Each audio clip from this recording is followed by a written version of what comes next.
Hi, this is Frank Schaeffer. I grew up in the religious right. The attack on Israel has reminded me of how mistaken we were. We are in a global struggle against theocrats. In India, Hindu nationalists are turning that democracy on its head, persecuting Muslims and Christians and those of any other faith or no faith at all, making them toe the line with Modi's irrational vision of India as a bastion of Hindu nationalism. This is mirrored in the United States by our crazy Christian brothers and sisters on the religious right, clinging to the idea that somehow America is a white Christian nationalist nation that belongs to them, forgetting the fact that we are a multicultural country, whether they like it or not. In Saudi Arabia, women are persecuted in the name of Islam. In Iran, women are raped in police stations and beaten by the morality police for getting caught without a head covering. On and on the list goes. In Europe, in Hungary and Poland, and in Putin's Russia, the specter of white Christian nationalism is used as a justification for one power grab after another. In Israel, the prime minister, who, by the way, is also being investigated for similar crimes to those that Donald Trump has committed, the Israeli prime minister has made a point out of getting into bed with and collaborating with to hang on to power with Israeli Jewish nationalists of the hard right, of the racist right,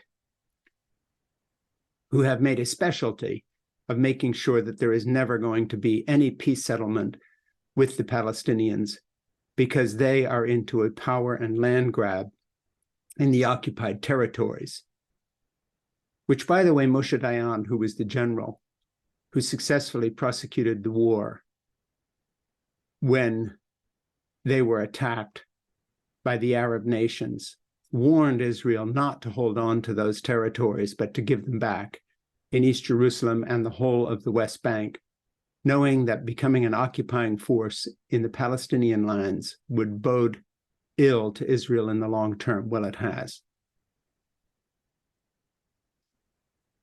What has happened in Israel is an object lesson to the rest of us of what religious nationalism, fundamentalist religion in all forms, whether Jewish or Christian or Islamic, produces in the end, and it's violence.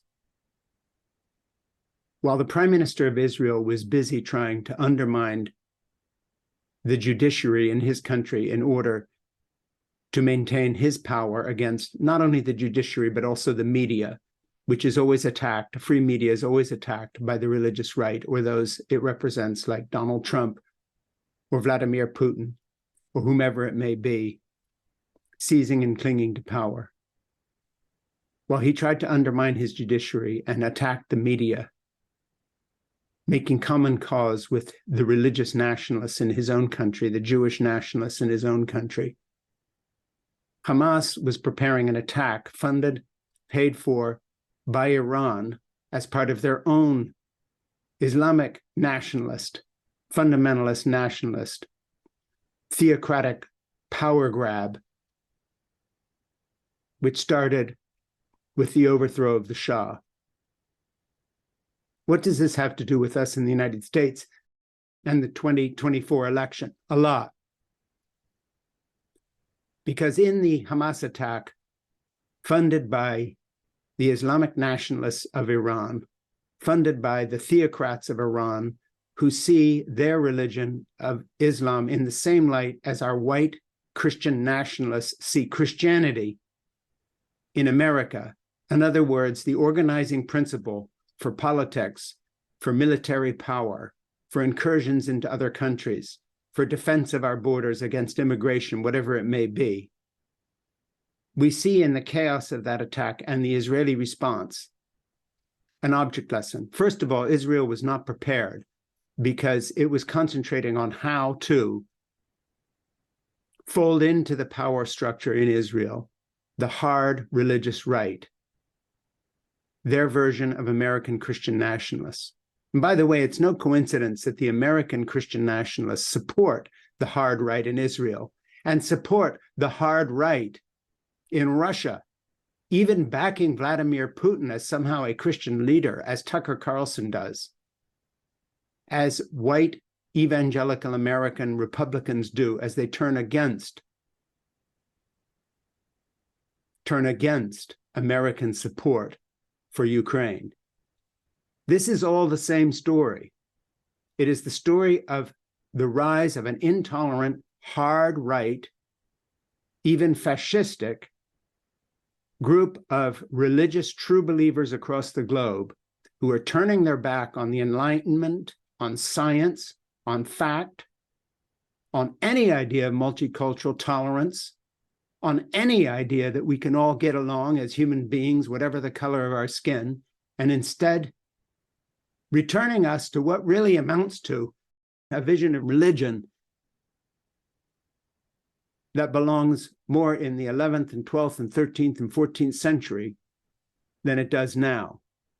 This is the kind of view of religion that gave Europe 100 years' war as Christians fought it out and claimed God was on the side of Britain or on the side of the French or whomever it may be, and claimed that mantle of divine right. We have a stark choice ahead of us in America in the 2024 election. The Democratic Party, for all its faults,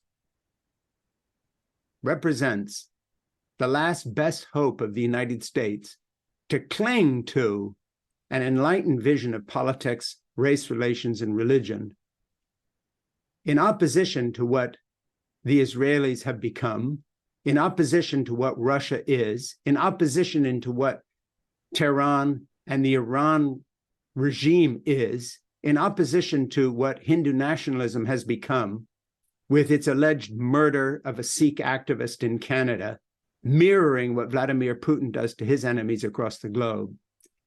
We are up against intolerant, thoughtless, and I'm sorry, yes, stupid people who think that their iteration of worship of God, however they see it, whether Hindu, Christian, Jewish, Muslim, whatever, obliterates the need to get on with anyone. And this is used by people like Trump and the Prime Minister of Israel and the leader of India and the leader of Russia.